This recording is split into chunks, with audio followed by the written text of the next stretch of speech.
RSS वालों को जो जिंदगी भर चड्डी पहनकर 90 साल के बाद पैंट पहन रहे हैं, इनको अब तकलीफ हो रही है। अब टीवी के चैनल पर बीजेपी के लोग बैठकर अल्लाह के रसूल सल्लल्लाहु अलैहि वसल्लम की शान में गुस्ताखी कर रहे हैं। आप बताइए कि टीवी चैनल पर बैठकर रसूलुल्लाह सल्लल्लाहु अलैहि वसल्लम के बारे में अनाप शनाप बकना, बेहुदे किस्म के अल्फाज को इस्तेमाल करना हमारी उम्मत की मां के बारे में, इस पर भी कोई नहीं कहेगा।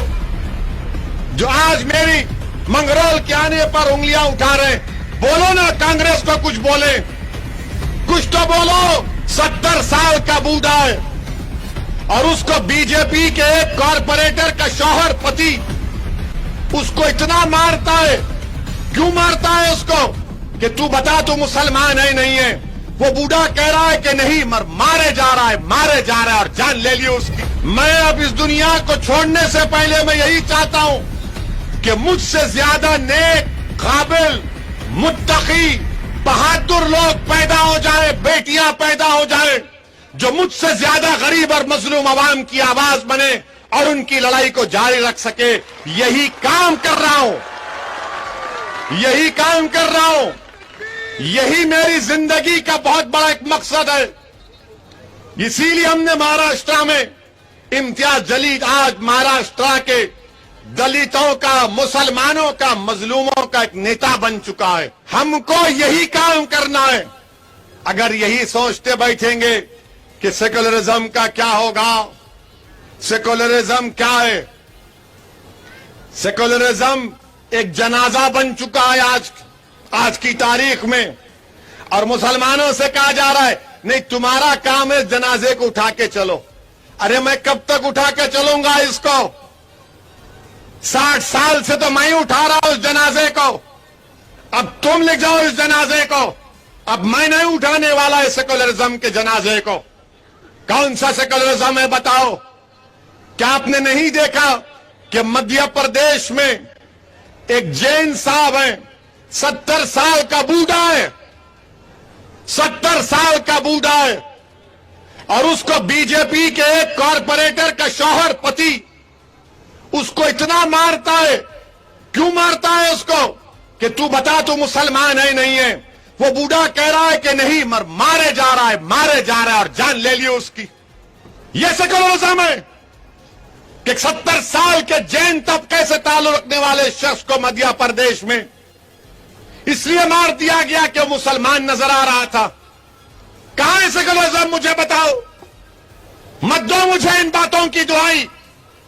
हकीकत को मैं जानता हूं, और हकीकत यही है कि सेंधवा में, खरगोन में घरों को तोड़ दिया गया। दिल्ली देश की राजधानी है, गरीबों के घरों को तोड़ दिया गया बगैर नोटिस के। तो कोई नहीं गया उन बहते हुए आंसुओं को पोंछने के लिए, उन गरीबों को हिम्मत दिलाने के लिए। मैं हैदराबाद में था, तो जब बुलडोजर दिल्ली में आए तो किसी ने फोन किया, क्या ओवैसी तुम नहीं आओगे? मैंने कहा आ रहा हूं। रात में गया, उसी मस्जिद में जाकर, रमजान थी तो रमजान में रोजा रास्ते में हमने खोला। दिल्ली के हमारे प्रदेश के अध्यक्ष कलीम हफीज के साथ उस मस्जिद में जाकर, जिसकी दीवार और गेट को तोड़ा गया था, वहां पर मैंने नमाज मगरिब अदा की। कौन जाएगा फिर? याद रखिए, आपको नेता बनना है। मैं यहां पर आया हूं तो आपको लीडर और नेता और कायद बनाने के लिए आया हूं, और अल्लाह बनाएगा, मैं कोशिश करूंगा सिर्फ इंशाअल्लाह ताला। आपको नेता बनना है, आप बन सकते, याद रखो मेरी बात को। और हमको इल्जाम लगाया जाता है कि मजलिस और ओवैसी क्यों ज्ञान वापी के मसले को उठाया है। मैं नौजवानों से कह रहा हूं, जो आज 20-22 साल के नौजवान हैं, मैं तुमको कह रहा हूं नौजवानों, बाबरी मस्जिद को याद रखो। बाबरी मस्जिद को हमसे छीन लिया गया, उसी तरीके से कोशिशें की जा रही हैं कि ज्ञान वापी को भी छीन लिया जाए, मथुरा की ईदगाह को भी छीन लिया जाए। लखनऊ की टीली वाली मस्जिद को छीन लिया जाए, मुंबई की हाजी अली दरगाह, ख्वाजा अजमेरी का आस्थाना, ये सब हो रहा है। जो मुझ पर आज उंगलियां उठा रहे हैं, बोलो तुम क्यों नहीं बोलते इन बातों को, तो कांग्रेस पार्टी बोलेगी अगर हम बोलेंगे तो हमको हिंदू भाइयों बहनों का वोट नहीं मिलेगा, तो तुम मेरी बर्बादी को बर्दाश्त करोगे। मेरे मस्जिद के तकद्दुस को पामाल किया जा रहा है, तुम कुछ नहीं बोलोगे। मेरी बेइज्जती की जा रही है, तुम कुछ नहीं बोलोगे। मगर जब चुनाव आएगा तो मुसलमानों से कहा जाएगा सेकुलरिज्म के नाम पर वोट दे दो, डराया जाएगा। मगर हम बीजेपी से भी कहना चाह रहे हैं, आरएसएस से भी कहना चाह रहे हैं, हम एक बाबरी मस्जिद को खो चुके हैं, अब दूसरी मस्जिद को हरगिज नहीं खोने देंगे इंशाअल्लाह ताला। हम नहीं खोएंगे, क्योंकि पार्लियामेंट का कानून है कि जो 15 अगस्त 47 को जो मंदिर मस्जिद थी वही रहेगी।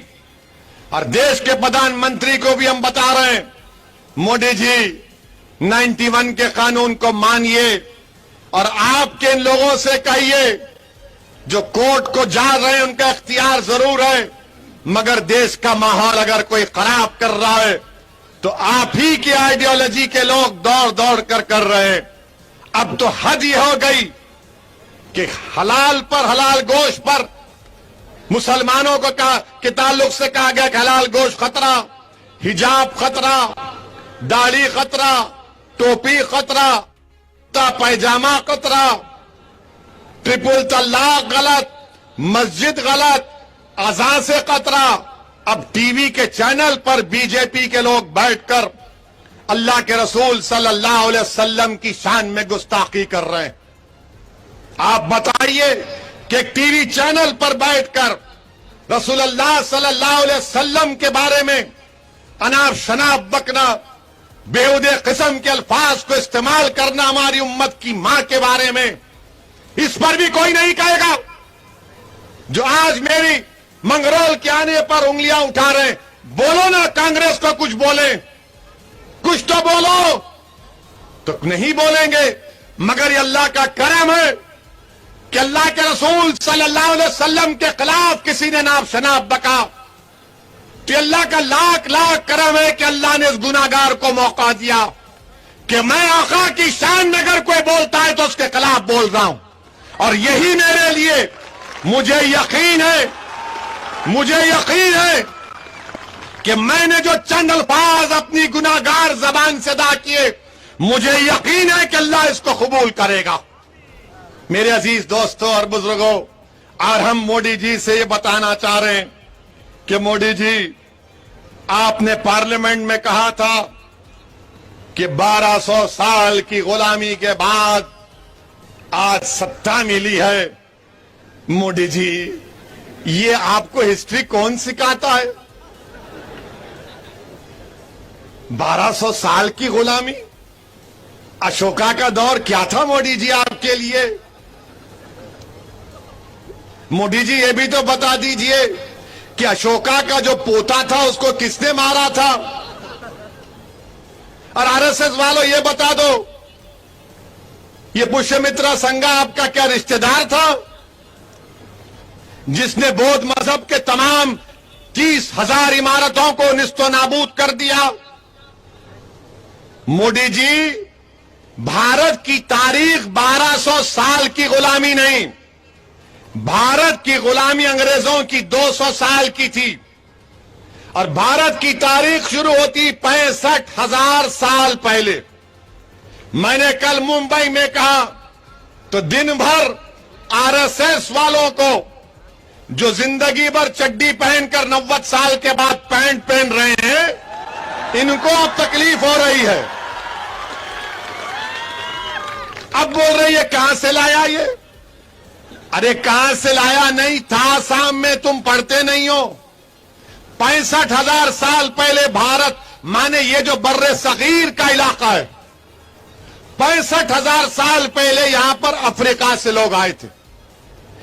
बीजेपी आरएसएस क्या बोलती, ये मुगल आए थे, मुसलमान आए थे, आक्रमण करे,